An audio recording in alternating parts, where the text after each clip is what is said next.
থেকে শুরু করে একেবারে ধর্মতলা স্তর। এবং 2024-এ আপনারা 21শে জানুয়ারি আপনাদের প্রতিষ্ঠা দিবস কোর্টে মানে করতে পারেননি, কোর্টের বাধা ছিল বা শাসক দলের বাধা, কোর্টের বাধা নয়, শাসকের ডিস্টার্ব ছিল, তো তারপরে করতে পারেননি। রাজ্য সরকার 2 বছর পর শহীদ মিনারের টার্গেট নিয়েছেন। গতবারে আপনারা করতে চেয়েছিলেন ভিক্টোরিয়া হাউসের সামনে, শাসক দলের পক্ষ থেকে বাধা আপনি বলছেন। তো এই শহীদ মিনারে লক্ষ লক্ষ লোকের প্রয়োজন হয়, কতটা লোক জোগাড় করতে পারবেন, কি বলবেন? দেখুন, আমরা তো আর টাকা দিয়ে বিরিয়ানির প্যাকেট দিয়ে তো লোকাল না, শ্রমজীবী মানুষ তাদের অধিকারের জন্য আসবে। যেভাবে কেন্দ্র সরকার ওয়াকফ সম্পত্তিকে লুটে নেওয়ার চেষ্টা করছে, এই সংশোধনীরা বাতিলের জন্য এখানে আসবে।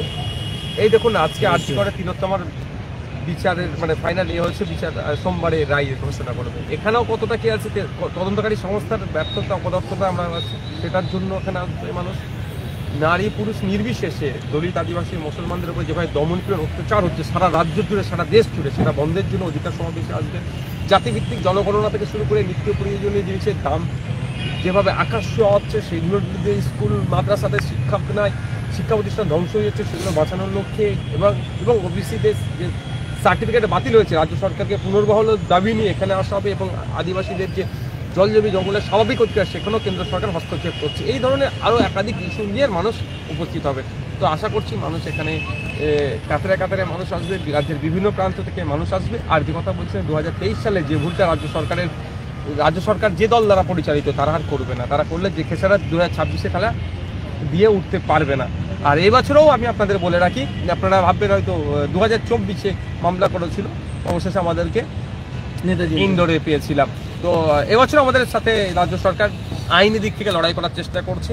এই জায়গার পারমিশন আমাদের কাছে, এটা আর্মির জায়গা, নো অবজেকশন দিয়ে দিয়েছে, এনওসি দিয়েছে আর্মি।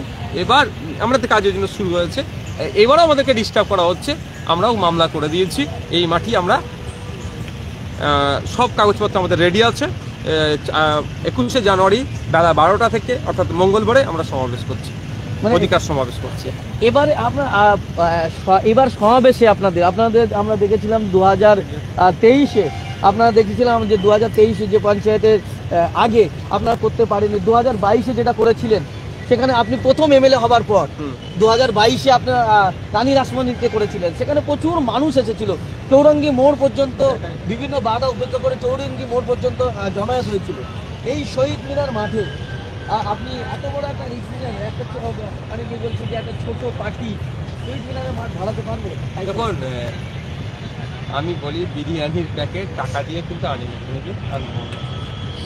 তো মানুষের প্রতি কনফিডেন্স আছে। মানুষের উপর যে অত্যাচার হচ্ছে চারিদিকে, আর শুধু মুসলমান না, বিভিন্ন সমাজের মানুষের উপরে যে অত্যাচার নেবে, আর মুসলমানকে দেখে দেখে টার্গেট করা হচ্ছে, তাদের অধিকার কেড়ে নেওয়া হচ্ছে। অধিকারের জন্য মানুষ বাড়িতে বসে থাকতে পারবে না, আসবে শহীদ মিনার আসবে।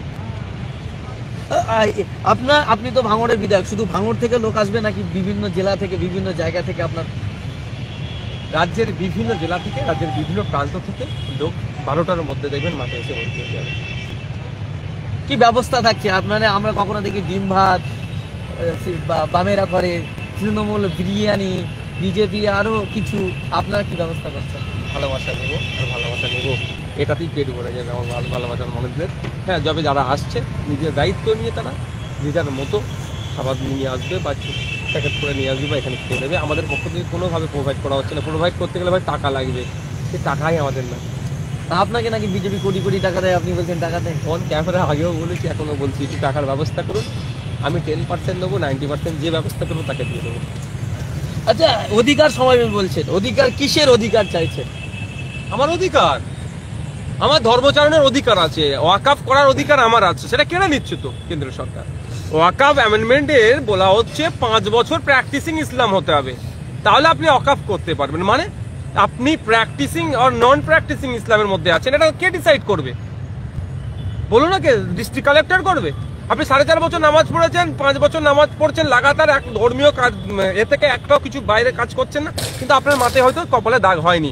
ডিস্ট্রিক্ট কালেক্টর যদি বলে কই তোমার কপালে দাগ হয়নি, তুমি ভাই নামাজ ঠিকঠাক করোনি, তুমি প্র্যাকটিসিং ইসলামের মধ্যে আসছো না, তুমি ওয়াকফ করতে পারবে না, তাহলে কিন্তু এটা এ ধরনের অনেক আছে, অবজেকশন আছে। প্রায় 40-এর অধিক সংশোধনী আছে, 25-এর 30-এর মতো আপনার অবজেকশন আছে, যেগুলো হচ্ছে সম্পূর্ণরূপে ওয়াকফকে কন্ট্রোল করে নেওয়ার চেষ্টা। বলা হচ্ছে যে ডিস্ট্রিক্ট কালেক্টরের হাতে ক্ষমতা থাকবে এই সমস্তগুলো দেখভালের জন্য, ওয়াকআপ করবে কি করবে না এগুলো, কিন্তু লিমিটেশন বাধা নেই, ডিস্ট্রিক্ট কালেক্টর নিয়ে ফেলে রাখতে পারে তো। তাহলে কি শুধু ওয়াকফ অধিকারের জন্য? না না, আমি এই ধরনের প্রচুর মানে যেগুলো হচ্ছে যে আপনার আদিবাসী সমাজে জলজমি জঙ্গলের স্বাভাবিক অধিকার আদিবাসীদের আমরা জানি, কিন্তু 2023 সালে যে একটা ফরেস্ট অ্যাক্ট নিয়ে এসেছে অ্যামেন্ডমেন্টের নামে, যেটা সেটাতে জঙ্গল থেকে আদিবাসীদেরকে উচ্ছেদ করে দেওয়াটা চক্রান্ত, পুঁজিপতিদের হাতে জঙ্গলগুলো তুলে দিয়ে আমার তোমাদের জায়গা করার চেষ্টা করছে, তার বিরুদ্ধে সেটার অধিকারের জন্য তো আমরা এসেছি, আমার আদিবাসীর অধিকারের জন্য আমি এসেছি। দলিত আদিবাসী মুসলমানকে ধর্মের কারণে, ভাষাগত কারণে বা জাতিগত কারণে, বর্ণগত কারণে যেভাবে পিটিয়ে মারছে, সেটাকে বন্ধের জন্য আমি আমার নাগরিক, আমার অধিকার আমি বিচারণ করতে পারি ভারতবর্ষের যে কোনো প্রান্তে, সেই বিচারণের ক্ষমতাকে কেড়ে নেওয়া হচ্ছে, অধিকারকে কেড়ে নেওয়া হচ্ছে, সেই অধিকার প্রতিষ্ঠার জন্য এসেছি। কদিন আগে দেখেছিলেন ছত্তিশগড়ে একটা দলিতকে পোস্টে বেঁধে মেরে পিটিয়ে মেরে দিয়েছে।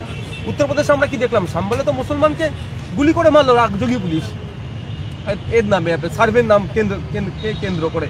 আর কি দেখলাম, একজন দলিত ভাই বাইক চালিয়ে ওভারটেক করে চলে গিয়েছে একজন উচ্চবর্ণকে, বা যা কাউকে ওভারটেক করে গেছে, সেই দলিত ভাইকার উপরে কি আক্রমণ চালানো, এই তার অধিকার সে পাচ্ছে না, সে অধিকার প্রতিষ্ঠার জন্য, জাতিভিত্তিক জনগণনার জন্য বলছি। অত ভালোবাসে বিজেপি হিন্দুদেরকে, তৃণমূল মুসলমানদেরকে খুব ভালোবাসে, বলছে না এরা বিজেপি হিন্দুকে ভালোবাসে না, বিজেপি তৃণমূল মুসলমানকে ভালোবাসে, কেউ ভালোবাসে না, শুধু টাকাকে এরা ভালোবাসে।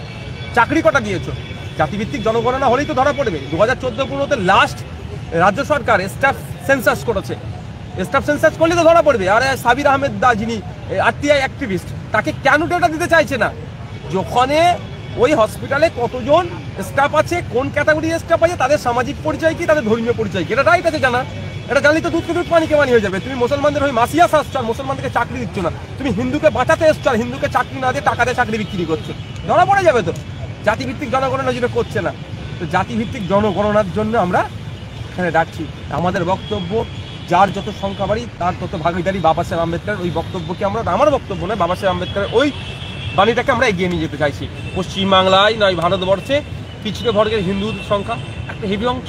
পশ্চিমবাংলা যদি আসি প্রায় 40% ওপরে পিছিয়ে বর্গের হিন্দু, তাহলে 100টা সরকারি চাকরি করলে 40টা হিন্দু পিছিয়ে বর্গের হিন্দুকে চাকরি দিতে হবে। পশ্চিমবাংলা সেটা কিন্তু পাচ্ছে না। পশ্চিমবাংলায় 100টা মানুষ থাকলে 27টা মানুষ মুসলমান, তাহলে 27টা মানুষ 100টা সরকারি চাকরিতে 27টা মুসলমান হওয়া দরকার স্বাভাবিকভাবে। যার যত সংখ্যা বাড়ি তার তত ভাগিদারি। পশ্চিমবাংলায় 100টা মানুষ থাকলে যদি 10% যদি আদিবাসী থাকে, তাহলে 100টা চাকরি সরকারি হলে 10টা আদিবাসীকে দিতে হবে। এইরকমভাবে হওয়া দরকার। কিন্তু এটা হচ্ছে কোথায়? ফেক ST/SC সার্টিফিকেট বানিয়ে দলিত আদিবাসী কোটায় চাকরি করে নিচ্ছে, অধিকার হরণ হচ্ছে না। সেই তার অধিকার ফিরিয়ে নেওয়ার জন্য এই সমাবেশ আমরা দেখেছি। অধিকার সমাবেশে, এই শহীদ মিনারের মাঠে অধিকার সমাবেশ থেকে বিশেষ কি চমক থাকবে? বেশি চমক থাকবে না, আপনি আমি থাকবো, মানুষ থাকবে, ভালোবাসা থাকবে। অনেকে প্রশ্ন করছেন বা জানতে চাইছেন যে আপনার দলের পৃষ্ঠপোষক প্রধান, তিনি আপনার হাতে দলের দায়িত্ব তুলে দিয়েছেন, আব্বাস সিদ্দিকী থাকছেন, উনি কোন জায়গায় নাই? উনি সব জায়গাতেই আছে। উনি কোন জায়গাতে নাই সেটা বলুন, সব জায়গাতে উনি আছেন। প্রিয় দর্শক, আমরা একেবারে দেখছিলাম যে নওশাদ সিদ্দিকী তিনি আসছেন, এই মুহূর্তে শহীদ মিনার মাঠে তিনি রয়েছেন, তিনি আছেন, তিনি পরিদর্শন করছেন চারিদিকে যে আইএসএফের যে প্রতিষ্ঠা দিবস উপলক্ষে অধিকার সমাবেশ হচ্ছে, সেই অধিকার সমাবেশে তিনি কাজ করছেন, সেখানে কাজ চলছে এবং তিনি খতিয়ে দেখছেন, সেই ছবি দেখতে পাচ্ছেন। এবং একেবারে আগামী 21শে জানুয়ারি, সেই 21শে জানুয়ারি ঐতিহাসিক সমাবেশ, সেই সমাবেশ, অধিকার সমাবেশে কিন্তু একেবারে প্রস্তুতির চারিদিক দিয়ে প্রতিদিন তিনি আসছেন, খতিয়ে দেখছেন। আজকে আমরা এসে দেখতে পাচ্ছি যে নওশাদ সিদ্দিকী তিনি নিজে তিনি মানুষকে দেখাচ্ছেন, তিনি যারা কাজ করছেন তাদেরকে বলছেন কিভাবে কাজ করতে হবে, কিভাবে কি করতে হবে, সেইগুলো দেখাচ্ছেন। এবং তিনি সমস্ত কিছু নিজে একেবারে সরজ জমিনে হাজির থেকে তিনি খতিয়ে দেখছেন এবং তিনি তাদেরকে জানাচ্ছেন বারবার, আর কিভাবে কাজ করতে হবে সেই না সেগুলো কিন্তু তারা বারবার জানাচ্ছেন। প্রিয় দর্শক, আজকের এখানে শেষ করছি, দেখা হচ্ছে অন্য কোনো বিষয়টি। ততক্ষণ ভালো থাকবেন, সুস্থ থাকবেন, ধন্যবাদ।